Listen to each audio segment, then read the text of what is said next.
Hi everyone! Because Crackdown 3's single and multiplayer modes are so different, and because the multiplayer was barely available ahead of time, we're reviewing them separately. This review covers my thoughts on the single player campaign, but check back soon for my take on the Wrecking Zone PvP mode.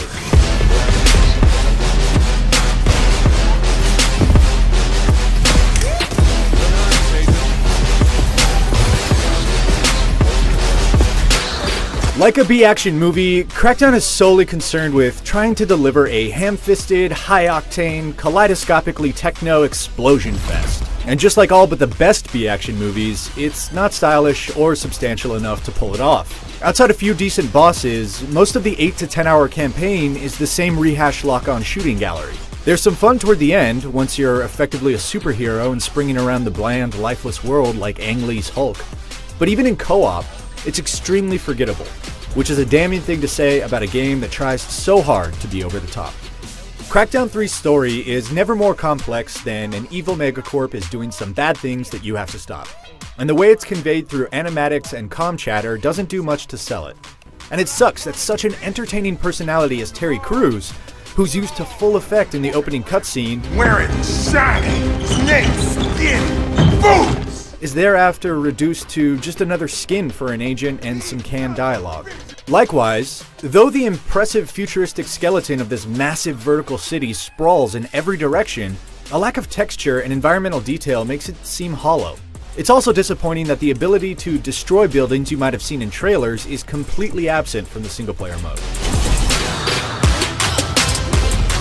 Working my way through the interchangeably menacing lieutenants, bosses, and the big bad leader, I had a hard time caring about taking them down beyond just following the next waypoint on a world map positively cluttered with icons. Each silo of the corporation has their own science, toxic, and military-themed outposts pockmarking the city's provinces, but they all boil down to a slight variation on the same workmanlike series of tasks. Reclaim monorail stations by shooting their robot guards, destroy refineries by shooting the guards and machinery, and liberate prison camps by shooting the guards and pressing control panels. Granted, in most shooters you interact with enemy forces by, well, shooting them. But Crackdown 3 deconstructs it down to such a basic level that you could literally train a monkey to do it. Hold left trigger to auto-lock on a target, hold right trigger to fire until it's dead or destroyed, then release left trigger and hold it again to auto-lock onto the next. There's very little meaningful variety. I soon realized that the same 3 or 4 weapons were best in almost every situation, and even enemies resistant to my current weapon went down easily enough. It says a lot about the lack of need for tactics that the pulse beam I found near the tutorial was my go-to for the rest of the campaign. However, the climactic fights with each lieutenant, boss, and the final overseer inject some new elements into combat with encounters that presented the only real danger I ever felt on Crackdown 3's default difficulty. Since your shield and health recharge, both with time and with every enemy killed, even huge groups of enemies are survivable by just rushing in and shooting until everything is dead.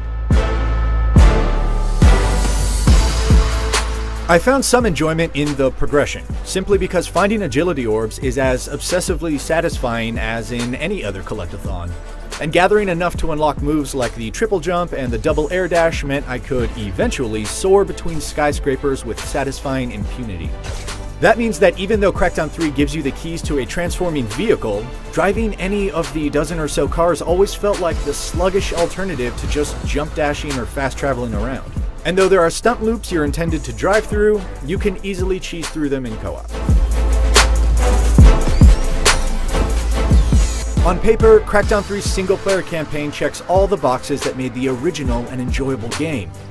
But playing through it is about as exciting as running down a checklist, and becomes downright repetitive after the first few hours. Its second-to-second combat is uninteresting, outside of a couple boss fights, and even though there's a compulsive satisfaction to be had in crossing off its many itemized activities, it's never any more than that. For more on Crackdown 3, check back soon for our review of the multiplayer mode.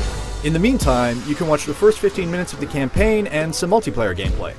And for everything else, keep it right here on IGN.